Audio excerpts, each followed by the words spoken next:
விஜய் வந்து தமிழ் சினிமாவில் ஒரு முக்கியமான நடிகராக இருக்கிறதுனால அவருடைய படத்துக்கு ஒரு பெரிய எக்ஸ்பெக்டேஷன் இருக்கு. அப்படிப்பட்ட ஒரு மிகப்பெரிய ஒரு ப்ராஜெக்ட் இன்னைக்கு படத்துல தயாரிப்பாளர்களே இல்லை, சினிமா துறையில தயாரிப்பாளர்களே இல்லை. ஸோ அப்படி இருக்கிற நேரத்தில் இந்த மாதிரியான விஷயங்கள் இது பல வருஷங்களா நடந்துட்டு இருக்கு. ஒரு படம் புதுசா வந்துச்சுன்னா அதுல வந்து பாத்தீங்கன்னா விஜய் கையை காட்டுறாங்க இன்ட்ரடக்ஷன் சீட்ல, அது டிவிக்கேன்னு எழுதியிருக்கு. புரியுது உங்களுக்கு? டிவிக்கே அவங்க வந்து தளபதி வெற்றி கொண்டான்னு சொல்றாங்க. அதுல வேலி போட்டாலும் அதை தாண்டி குற்றங்கள் நடந்துகிட்டு தான் இருக்குங்கிற மாதிரி அதெல்லாம் இது நடந்துகிட்டு தான் இருக்கு. அது ஒரு சின்ன பிட்டு. ஹாய் ஹலோ வணக்கம், this is cine corner and you are வாட்சிங் சினிமா சாட்சிகள். இன்னைக்கு நம்ம கூட ஆஸ்கார் மூவிஸ் தயாரிப்பாளர் பாலாஜி பிரபு இருக்காரு. அவர் கூட நிறைய சீரியஸான விஷயங்கள் பத்தி பேச போறோம். அவர் வெல்கம் பண்ணிடலாம். வணக்கம் சார். வணக்கம்மா. எப்படி இருக்கீங்க? நல்லா இருக்கம்மா. சார், இப்போ ஜனநாயகன் லீக் இந்த இஷ்யூ வந்து எவ்வளவு சீரியஸ் ஆனதா நீங்க கருதுறீங்க? ஆக்சுவலி பாத்தீங்கன்னா ஒரு தயாரிப்பாளரா வந்து இது வன்மையா நான் கண்டிக்கிறேன். ஒரு படம் அப்படின்னா அதுக்கு கிட்டத்தட்ட ஒரு 400 பேர் உழைக்க வேண்டியிருக்கு. ஒரு பெரிய படத்துக்கு, விஜய் மாதிரி ஸ்டார் படத்துக்கு இவ்வளோ கோஆபரேஷன் இருந்தாதான் முடியும். ஒரு டைரக்டர்ல இருந்து, கேமராமேன்ல இருந்து, ஸ்டண்ட் கொரியோகிராஃபர், அது மாதிரி dance choreographer, total unit editor, ஒரு லைட் மேன், அப்புறம் ஒரு ப்ரொடக்ஷன் பாய் கூட கோஆபரேட் பண்ணாதான் ஒரு முழு படத்தை வந்து நம்ம நினைச்ச மாதிரி வந்து படத்தை எடுத்து முடிக்க முடியும். ஸோ அப்படி இருக்கும்போது ஒரு 400 பேருக்கு மேல அவங்களுடைய உழைப்பு இதுல இன்வால்வ் ஆயிருக்கு. அது இல்லாம ஒரு தயாரிப்பாளர் எனக்கு தெரிஞ்சு பாத்தீங்கன்னா 350-400 கோடி ரூபா வந்து இந்த படத்துக்கு செலவழிச்சிருக்காரு.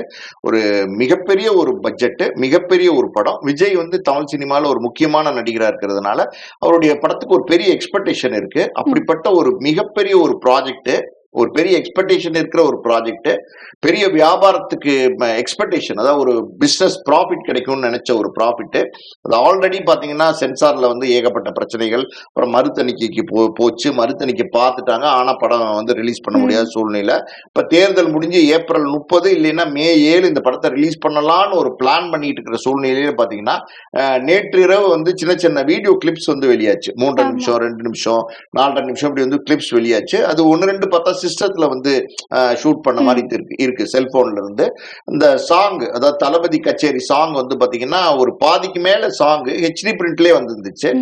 பயங்கர ஆச்சரியமா இருந்துச்சு. எப்படி இவ்வளவு குவாலிட்டி, இவ்வளவு ஹெச்டி பிரிண்ட் வந்து ரிலீஸ் பண்ண முடியும்? இது வந்து ஒரு பைரசி அப்படின்னா சோ அது ஏதாவது ஒரு வடிவத்துல வந்து திருட்டுத்தனமா எடுக்கப்பட்டதா இருக்கும். அதாவது ஒரு ஒரிஜினல் கண்டென்ட்ல இருந்து அதை சோர்ஸ் பண்ணி எடுக்கப்பட்ட ஒரு விஷயமா இருக்கும் பைரசிங்கிறது. ஸோ அப்படிதான் நேத்திக்கு மாலையில வந்துச்சு. இன்னைக்கு காலையில பாத்தீங்கன்னா முழு படமே, முழு ஃபுல் லென்த் பிக்சர் ஹெச்டி குவாலிட்டியோட வந்து படம் வந்து ரிலீஸ் ஆயிருக்குன்னும் போது பயங்கர ஆச்சரியமா இருக்கு, வேதனையா இருக்கு. இப்படி வந்து ஒருத்தர் ஒரு சினிமா துறையில இத்தனை பேரோட உழைப்பு, ஒரு தயாரிப்பாளரோட முதலீடு, ஒரு மிகப்பெரிய படம், இது எல்லா விஷயங்களும் இருக்கிற ஒரு படத்தை சாதாரணமா வந்து பாத்தீங்கன்னா இன்னைக்கு வந்து யூடியூப்ல, அப்புறம் இன்ஸ்டால, டெலிகிராம்ல, ட்விட்டர்ல இப்படி ஷேர் பண்ணிட்டு இருக்காங்க. எல்லாருமே ஷேர் பண்ணிட்டு இருக்காங்க. இப்ப என்ன ஆகுதுன்னா அந்த அந்த அந்த அந்த அது ஷேர் பண்றதை தடுக்கலாம் அப்படின்னு பார்த்தா எல்லாருமே டவுன்லோட் வேற பண்றாங்க. நீங்க ஒன்ஸ் வந்து கண்டென்ட் உங்களுடைய இன்ஸ்ட்ருமெண்ட்ல டவுன்லோட் பண்ணிட்டீங்கன்னா அந்த டவுன்லோட் பண்ண கண்டென்ட் ஒண்ணும் பண்ண முடியாது. சோ இந்த மாதிரி வந்து இப்போ வந்து இது பரவிட்டு இருக்கு. ஆக்சுவலி பாத்தீங்கன்னா இது வந்து ஒரு சினிமா துறையில ஒரு தயாரிப்பாளரா, சினிமா தயாரிப்பாளர்களுக்கு இன்னைக்கு ஏகப்பட்ட சவால்கள் இருக்கு, ஏகப்பட்ட சேலஞ்சஸ் இருக்கு. இது எல்லாம் மீறி ஒரு படம் எடுத்து அது லாபம் சம்பாதிக்கிறதே பெரிய விஷயமா இருக்கு. இன்னைக்கு ஒரு வருஷத்துல ஒரு 275 படம், 250 படம் வந்தா அதுல ஒரு 10 படம் தான் நல்லா ஓடுது. ஒரு இன்னொரு 5-6 படங்கள் தான் வந்து ஓரளவுக்கு ஆவரேஜா இருக்கு. ஸோ ஒரு 15 படங்கள், 20 படங்கள் தான் வந்து ஒரு வருஷத்துக்கே லாபம் கொடுக்குதுன்னு சொல்ல முடியும். அப்படி இருக்கும்போது ரேஷியோ ரொம்ப கம்மி, பெரிய போராட்டம். இன்னைக்கு படத்துல தயாரிப்பாளர்களே இல்லை, சினிமா துறையில தயாரிப்பாளர்களே இல்லை. ஸோ அப்படி இருக்கிற நேரத்தில் இந்த மாதிரியான விஷயங்கள் இது பல வருஷங்களா நடந்துட்டு இருக்கு. ஒரு படம் புதுசா வந்துச்சுன்னா ரஜினி, விஜய், அஜித், கமல், சிம்பு, தனுஷ் இப்படி பெரிய பெரிய ஸ்டார்ஸ்னுடைய படங்கள் அன்னைக்கு டே 1லயே பாத்தீங்கன்னா ரிலீஸ் ஆனோடனே வந்து ஹெச்டி பிரிண்ட் வந்து சோசியல் மீடியால வந்துருது. அதை தடுக்கிறதுக்கு பல போராட்டங்கள் பண்ணி பார்த்தாச்சு, எத்தனையோ விஷயங்களை செஞ்சு பார்த்தாச்சு. ஆனா அது செய்ய முடியல. காரணம் என்ன அப்படின்னா இந்த இன்டர்நெட், இந்த உலகம் இருக்கு பாத்தீங்களா, இது இந்த சோசியல் மீடியாவை நம்ம எங்க இருந்து யாரு இந்த கண்டென்ட் அப்லோட் பண்றாங்கன்னு தெரியாது. ஒருத்தர் அஜர்பைஜான்ல இருந்து பண்ணலாம், ஆஸ்திரேலியால இருந்து பண்ணலாம், வேற எங்கேயாவது வந்து நியூசிலாந்துல இருந்து பண்ணலாம், மலேசியால இருந்து பண்ணலாம். ஸோ அவங்க எங்க இருக்காங்க, எங்க இருந்து கண்டென்ட் அப்லோட் பண்றாங்க, இதெல்லாம் கண்டுபிடிக்கிறதுங்கிறது ரொம்ப கஷ்டமான விஷயமா இருக்கு. அப்படி கண்டுபிடிச்சா கூட நடவடிக்கை எடுக்கிறதுங்கிறது ரொம்ப கஷ்டமா இருக்கு. இந்த மாதிரி சூழ்நிலையில பல சவால்களுக்கு நடுவுல இருக்கிற இருக்கிற இந்த தருணத்துல படம் ரிலீஸே ஆகாத ஒரு படம், ஒரு பெரிய படம் ரிலீஸ் பண்றதுக்கு காத்துட்டு இருக்காங்க. பெரிய வியாபாரம் பண்ணிருக்காங்க. ஓடிடில இருந்து சேட்டலைட்ல இருந்து எல்லா வியாபாரங்களும் நடந்திருக்கணும் போது அது இன்னைக்கு டோட்டல் கண்டென்ட்டே வந்து வெளியில வந்துருச்சுன்னும் போது மிக வேதனையான ஒரு விஷயம். இது வந்து வன்மையா நான் கண்டிக்கிறேன். நிச்சயமா நீங்க சொன்ன மாதிரி தயாரிப்பாளர்களே வந்து தமிழ் சினிமால ரொம்ப குறைஞ்சிட்டு வராங்க. இது வந்து கமர்ஷியல் லாஸை தாண்டி தயாரிப்பாளர்களை எந்தெந்த மாதிரி பாதிக்குதுன்னு நீங்க நினைக்கிறீங்க சார்? பணம் ஒரு விதமான பாதிப்பு, அதை தாண்டி வேற எப்படி உங்களை பாதிக்குது? நிச்சயமா இதுல நீங்க வந்து ஒரு தயாரிப்பாளர் பணம் போடுறாரு, அவர் பணம் போட்ட முதலாளி, அவருடைய வேதனைங்கிறது நம்ம சொல்லி மாளாது. ஏன்னா வந்து கிட்டத்தட்ட பெரிய படம்லாம் 400 கோடிக்கு மேல தயாரிக்கும் போது 400 கோடி எவ்வளவு பெரிய ஹியூஜ் அமௌண்ட். அதை வந்து எதை நம்பி இன்வெஸ்ட் பண்றாங்க? ஒரு நடிகனை நம்பி இன்வெஸ்ட் பண்றாங்க. அது நம்ம போடுற பணம் எல்லாமே செல்லுலாய்ட்ல தான் வருது. புரியுது உங்களுக்கு? சோ அப்படியே அந்த கண்டென்ட் டோட்டலா அந்த கண்டென்ட்டை வந்து நம்ம சேஃபா வச்சுக்க வேண்டிய ஒரு சூழ்நிலை இருக்கு. இப்ப விஜய் வந்து அரசியலுக்கு வந்துட்டாரு. இது விஜயோட கடைசி படம் ஜனநாயகன் போது ஆட்டோமேட்டிக்காவே பாத்தீங்கன்னா விஜய்க்கு நிறைய எதிர்ப்புகள் இருக்கிறதுக்கான வாய்ப்புகள் இருக்கு. வாய்ப்பு இல்ல, நிறைய எதிர்ப்புகள் இருக்கு. அதான் வெளிப்படையா சொல்லணும்னா அப்படி இருக்கும் போது இந்த படம் வந்து சென்சார் சர்டிபிகேட் வாங்க முடியாம தடைகள்ல சிக்கி இருக்கும் போது இந்த படம் வந்து நீண்டுகிட்டே போகுது. இந்த ப்ராஜெக்ட் வந்து ஃபுல்ஃபில் ஆகி முழு வடிவம் கொடுத்து ஃபுல் அவுட் வெளியில வந்து ரொம்ப நாள் ஆச்சு, 5-6 மாசம் ஆச்சு. ஸோ 5-6 மாசமா வந்து அந்த ப்ராஜெக்ட் அந்த கண்டென்ட் வந்து அது ப்ரொடியூசரை சார்ந்தது. ப்ரொடியூசர்ஸ் ஓனர் அவர் தான் அந்த கண்டென்ட்டை பார்க்க வேண்டிய அந்த கட்டாயம் அவருக்கு இருக்கு. ஸோ அவர் வந்து இந்த கண்டென்ட்டை எப்படி இப்படி பாதுகாக்காம விட்டாரா? அவ்வளவு லூஸ்ல எப்படி இந்த கண்டென்ட் வெளியில வந்துச்சு? இப்ப நீங்க பைரசி கண்டென்ட் வெளியில வந்துருச்சுன்னா, அதாவது ஒரிஜினல் கண்டென்ட்ல இருந்து சோர்ஸ் பண்ணி வெளியில வந்துருச்சுன்னா நம்ம ஒண்ணும் சொல்ல முடியாது. ஏதோ ஒண்ணு எங்கேயோ எடுத்துட்டாங்கன்னு சொல்லலாம். HDA வந்திருக்கிற போது இது பலவிதமான சந்தேகங்களுக்கு உண்டு பண்ணிருக்கு. இது எப்படி பாதுகாக்காம விட்டாங்க? பாதுகாக்காம விட்டது யாரோட தவறு? அந்த தயாரிப்பாளரோட தவறு. இதுவும் ஒரு அரசியல் மூவா அப்படின்ற ஒரு கேள்வியும் இருக்கு இல்லையா? அந்த கோணத்திலையும் நம்ம யோசிக்க வேண்டியிருக்குமா அப்படின்றதும் இல்ல, அந்த கோணத்திலையும் நம்ம யோசிக்க வேண்டியிருக்கு. நீங்க சொல்றதும் வந்து பாத்தீங்கன்னா ஒரு பாயிண்ட், அந்த பாயிண்டையும் நம்ம யோசிக்கிறோம். ஒரு விஷயம் வந்து நடந்திருக்கு அப்படின்னும் போது அதை இன்வெஸ்டிகேட் பண்ணி பார்க்கிறோம். பல கோணங்கள்ல அதை நம்ம விசாரணை பண்ணி யோசனை பண்ணி பார்க்கும்போது சோ இது இந்த ப்ராஜெக்ட் ஜனநாயகன் எதுக்கு எடுக்கப்பட்டது அப்படின்னா, இது வந்து விஜய்க்கு பிரச்சார படமா எடுக்கப்பட்டது. அந்த லீக்கான சீன்ஸ் எல்லாம் பாத்தீங்கன்னா ஒரு காட்சி, இன்ட்ரோடக்ஷன் காட்சி நான் 1-2 பார்த்தேன். அதுல வந்து பாத்தீங்கன்னா விஜய் கையை காட்டுறாங்க இன்ட்ரோடக்ஷன் சீட்ல. அது டிவிகேன்னு எழுதிருக்கு. புரியுது உங்களுக்கு? டிவிகே அவங்க வந்து தளபதி வெற்றி கொண்டான்னு சொல்றாங்க அதுல, பட் டிவிகேன்னு எழுதிருக்கு. அது அவங்களுடைய கட்சியினுடைய பேரு. சோ அதே மாதிரி பாத்தீங்கன்னா கிளைமேக்ஸ் காட்சியில வந்து எப்படி இது மாற்றம் ஏற்படுங்கிற மாதிரி லோகேஷ் கனகராஜ், அட்லி, நெல்சன் இவங்க கேட்கறாங்க. ஒரு ரிப்போர்ட்டர்ஸா இருந்து கேட்கறாங்க. அதுக்கு வந்து மக்கள்கிட்ட மாற்றம் ஏற்பட்டாதான் அப்படின்னு சொல்லி இந்த கை எப்படி காமிக்கிறாரு. ஆல்ரெடி சர்க்கார் படம்னு நினைக்கிறேன். அதுல ஒரு புரட்சின்னு சொல்லி இந்த மை வைக்கிறத மீன் பண்ணி தான் அவர் வந்து சொல்லியிருந்தாரு. அததான் கிட்டத்தட்ட இதுல சொல்லியிருக்காரு. சோ இதெல்லாம் இந்த காட்சிகள்லாம் தொகுத்து பார்க்கும்போது இது ஒரு பிரச்சார படம். பிரச்சார படம் அப்படின்னு எடுக்கப்பட்டது. அது தடைக்குள்ள சிக்கிக்கிச்சு. அது சென்சார் பண்ண முடியல. இவங்க கோர்ட்டுக்கு போனாங்க. இந்த மாதிரி நிறைய தடங்கல்களை தாண்டி மறுதணிக்கை பண்ணி வரலாம், ரிலீஸ் பண்ணலான்ற சூழ்நிலை வரும்போது தேர்தல் அறிவிப்பு வந்துருச்சு. தேர்தல் அறிவிப்பு வந்துட்டா ரிலீஸ் பண்ண முடியாது. ஏன்னா இது ஒரு பிரச்சார படமா மாறிடும். சோ அப்படி இருக்கும்போது இது அந்த சம்பந்தப்பட்டவங்களே கூட வந்து இந்த கண்டென்ட் லீக் பண்ணிட்டாங்களா அப்படிங்கிற ஒரு யோசனை. இது வந்து எப்படின்னா இன்னொரு ஆங்கிள். இப்போ ஒரு விஷயம் நடந்திருக்கு அப்படின்னா பல ஆங்கிள் நம்ம யோசிச்சு பார்க்க வேண்டிய கட்டாயம் நமக்கு இருக்கு. அப்படி பார்க்கும்போது சம்பந்தப்பட்டவங்களே பணம் போனா பரவாயில்ல, என்னன்னாலும் பரவாயில்ல, இதை நம்ம ரிலீஸ் பண்ணிடுவோம்னு ரிலீஸ் பண்ணிட்டாங்களா? ஏன்னா 13 நாள் இருக்கு தேர்தலுக்கு. எனக்கு தெரிஞ்சு ஹார்ட்லி அபவுட் 13 டேஸ்ல வந்து இந்த நேரத்துல இது வந்து மக்களை சென்றடையும், இது வந்து மாற்றத்தை உண்டு பண்ணும், இது வந்து நம்ம நினைச்ச கோல். என்ன கோல்? பிரச்சார படம். அது எதுக்கு எடுத்தாங்க? அது வந்து ரிலீஸ் பண்ணா நமக்கு வந்து பாசிட்டிவா இருக்கும், நமக்கு அது ஓட்டு வாங்கி தரும் தான் எடுத்தாங்க. சோ அது இப்ப வந்து இந்த 13 நாளைக்கு முன்னாடி ரிலீஸ் பண்ணா அது அவங்க நினைச்சதை அடைய முடியுமா அப்படிங்கிற மாதிரி பண்ணிருக்காங்களா அப்படின்னா, இப்ப நீங்க இந்த சோசியல் மீடியால பண்ணும்போது இன்டர்நெட்டோ இல்ல யூடியூபோ இல்ல வந்து நம்ம எப்படி சொல்றது, இந்த ட்விட்டர், இன்ஸ்டா, பேஸ்புக்கு, டெலிகிராம் இது மாதிரி விஷயங்களுக்கு சென்சாரும் கிடையாது. எங்க இருந்து யார் ரிலீஸ் பண்ணாங்கன்னு சொல்லவும் முடியாது. சோ யாரையும் நம்ம வந்து இப்போ எடுத்தோடனே முன்னிறுத்த முடியாது. ஒரு குற்றவாளி இவர் தான் பண்ணாருன்னு சொல்ல முடியாது. எல்லாமே வரும், யார் பண்ணிருக்காங்கன்னு வரும், விசாரணைக்கு அப்புறம் வரும். இன்னைக்கு சொல்ல முடியாது. சோ ஒரு படத்தை தியேட்டர்ல ரிலீஸ் பண்ணணும்னா உங்களுக்கு சென்சார் சர்டிபிகேட் மேண்டேட்டரி, கட்டாயம். ஆனா இப்படி தளங்கள்ல ரிலீஸ் பண்றதுக்கு எதுவுமே தேவையில்லை. சோ அந்த வகையில வந்து ரிலீஸ் பண்ணிட்டாங்களா அப்படிங்கிற ஆங்கிள்லயும் நம்ம திங்க் பண்ண வேண்டிய நெசசிட்டி இருக்கு. ஏன்னா தேர்தல் நேரமா இருக்கு. சோ அப்படி பல விதங்களா நம்ம யோசிச்சு பாக்குறோம். பட் இன்னைக்கு வந்து பாத்தீங்கன்னா சட்டப்பூர்வமான ஒரு வழக்கறிஞர், அதாவது அந்த கேவிஎன் நிறுவனம் சார்பா வந்து ஒரு அறிக்கை கொடுத்திருக்காரு.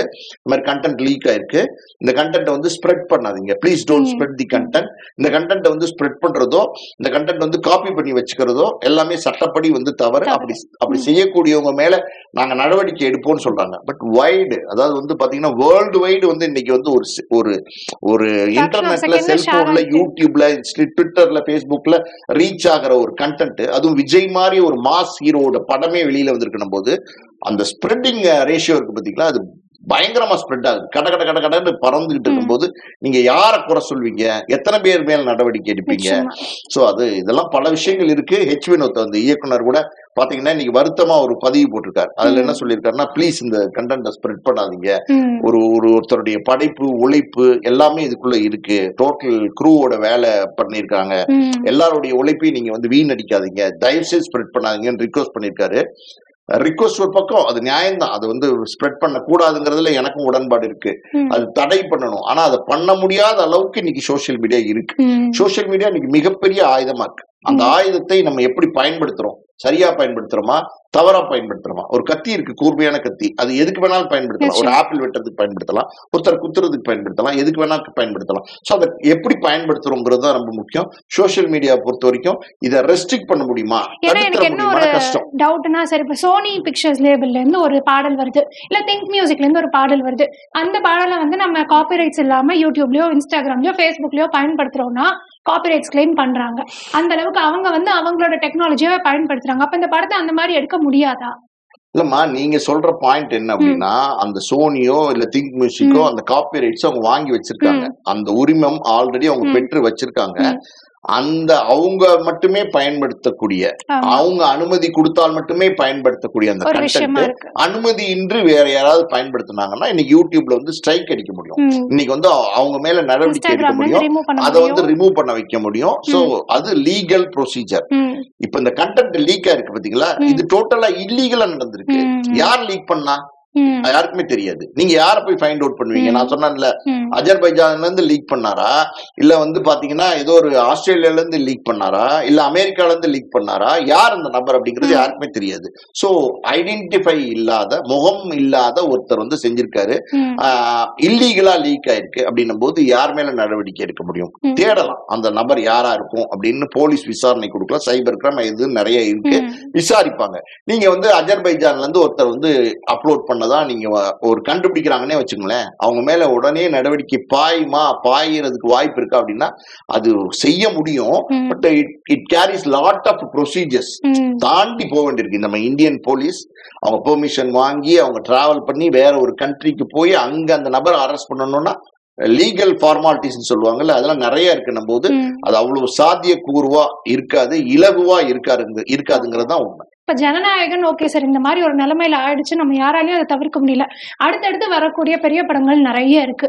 இப்ப இந்த மாதிரி ஒரு பைரசி, ஒரு பிரச்சனை ஏற்படாம இருக்கிறதுக்கு என்ன நடவடிக்கை சினிமா துறையில இருந்து எடுக்கிறாங்க, என்ன மாதிரி பண்ண போறாங்க? ஏன்னா இது ரொம்ப வருஷமா இருக்கு, தமிழ் ராக்கர்ஸ்ல இருந்து எல்லாமே இருக்கு, நம்மளும் அதுக்கு ஆக்ஷன் எடுக்கணும்னு ஒரு வாட்டி சொல்லிட்டு இருக்கோம். லீகலா நெக்ஸ்ட் ஸ்டெப் இப்ப ரொம்ப சீரியஸா எடுத்து வைக்க வேண்டிய நிலைமையில இருக்கும். என்ன பண்ண போறாங்க அடுத்து, ஏதாவது தெரியுமா உங்களுக்கு? இது ரொம்ப ரொம்ப சவாலான விஷயம். இது ரொம்ப ரொம்ப சவாலான விஷயம். இன்னைக்கு நவீன காலத்துல டெக்னாலஜி ரொம்ப அட்வான்ஸ் ஆனதுக்கு அப்புறம் அதை வந்து தவறாதான் பல பேர் பயன்படுத்துறாங்க. செட்லயே இருக்கிற ஒருத்தர் கூட வீடியோ எடுத்திருக்கலாம். செட்லயே எடுக்கிற வீடியோ, அதான் சொல்றேன்ல, செட்லயே எடுக்கிற வீடியோங்கிறது ஒரு அன்பினிஷ்டு வீடியோ. அது ஒரு சீன் எடுத்திருக்கலாம், லீக் ஆயிருக்கலாம், பாசிபிலிட்டிஸ் இருக்கு. ஆனா இன்னைக்கு இந்த மாதிரி பெரிய படங்கள்லாம் எடுக்கும் போது செல்போன்ஸ் எல்லாம் பயன்படுத்துறதுக்கே தடை பண்றாங்க. விஜய் மாதிரி, அஜித் மாதிரி, ரஜினி மாதிரி, கமல் மாதிரி படங்கள்லாம் எடுக்கும் போது செல்போன்ஸே செட்டுக்குள்ள போகும்போது ஒர்க்கர்ஸ் கிட்ட இருந்தே வாங்கிடுறாங்க, எல்லாரோட செல்போனும் வாங்கிடுறாங்க. சீப் டெக்னீஷியன் சொல்லுவாங்கல்ல, அந்த நடிகர், அந்த இயக்குனர், இந்த கேமராமேன், இப்படி 1-2 பேரை தவிர மற்ற எல்லாருடைய செல்போனும் வந்து பறிமுதல் செய்து அவங்க வந்து முன்னாடி வச்சுக்கிறாங்க, ஒரு லாக்கர்ல வச்சுக்கிறாங்க, போகும்போதுதான் திருப்பி கொடுக்குறாங்க. அப்படிலாம் இருக்கும்போது இது அதெல்லாம் மீறி இன்னைக்கு வந்துட்டு தான் இருக்கு. அதான் சொல்றேன்ல, எவ்வளவுதான் நம்ம வந்து வலை போட்டாலும் வேலி போட்டாலும் அதை தாண்டி குற்றங்கள் நடந்துகிட்டு தான் இருக்குங்கிற மாதிரி அதெல்லாம் நடந்துகிட்டு தான் இருக்கு. அது ஒரு சின்ன பிட்டு இது முழு படம், ஹெச்டி படம் அப்படின்னும் போது இது மிகப்பெரிய பாதிப்பை ஏற்படுத்தும், தாக்கத்தை ஏற்படுத்தும். நீங்க கேட்டீங்க இதுக்கு என்ன பண்ண முடியுது தயாரிப்பாளர் அப்படின்னா, தயாரிப்பாளர் சங்கம் இன்னும் பல சங்கங்கள் கூடி பல போராட்டங்கள் வந்துகிட்டே தான் இருக்கு. காலங்காலமா பாத்தீங்கன்னா கமலஹாசன் இவங்க எல்லாம் வந்து இந்த அது ஒரு காலத்துல வந்து திருட்டு விசிடின்னு சொல்லுவாங்க, சிடில வரும், அதுக்கு முன்னாடி கேசட்ல வரும், விஹெச்எஸ்ல வரும், இப்படிதான் அதையே நம்மளால தடுக்க முடியல. அதுக்கப்புறம் சிடி நம்ம தடுக்க முடியல. சிடி ஒரு இடத்துல குவான்டிட்டியா ஒரு பர்மா பஜார்ல 100 இருக்குன்னா அதை நீங்க சீஸ் பண்ண முடியும். ஆனா எங்கேயோ லட்சக்கணக்கில் இருக்குன்னா எங்கெங்கயோ லட்சக்கணக்கில் இருக்குன்னா நீங்க எப்படி அது எல்லாத்தையும் சீஸ் பண்ண முடியும்? அப்படி அதையே தடுக்க முடியல. இன்னைக்கு இன்டர்நெட் ஃபார்மேட்ல வந்ததுக்கு அப்புறம் இன்னைக்கு வந்து சோசியல் மீடியால அப்படின்னா நீங்க எல்லாமே அப்லோட் பண்ணிட்டு போயிடலாம் போது இதை தடுப்பது என்பது மிகப்பெரிய ஒரு சவாலான விஷயம். அது முயற்சிகள் இல்லாம இல்ல, எதிர்காலத்துல சில விஷயங்கள் நடக்கிறதுக்கு வாய்ப்பு இருக்கு. இன்னைக்கு இது வந்து ஒரு சேலஞ்சா தான் இருக்கு. ஆமா ஆமா, சினிமான்றது ஒரு என்டர்டைன்மெண்ட்ன்றது மக்களுக்கு தாண்டி நிறைய பேருக்கு வந்து அது தொழிலா இருக்கு, அதை கடவுளா பாக்குறாங்க. இந்த சம்பவத்தை வந்து நம்ம என்னதான் தடுக்கணும்னு நினைச்சாலும் மக்கள் இதை ஷேர் பண்ணாம இருக்கிறது தான் நம்மளுமே அட்வைஸ் பண்ண முடியும். ஏன்னா நிறைய கலைஞர்களோட உழைப்பு இருக்கு. நீங்க சொன்ன மாதிரி நம்ம அந்த தயாரிப்பாளர்களுக்காக வருந்ததான் முடியுமே தவிர இப்ப அடுத்த கட்ட நடவடிக்கை என்னன்றதே போலீஸ் கையில தான் இருக்கு. ரொம்ப நன்றி சார், உங்களோட கருத்துக்களை பகிர்ந்துகிட்டதுக்கு ரொம்ப நன்றி. நன்றி. Thank you sir.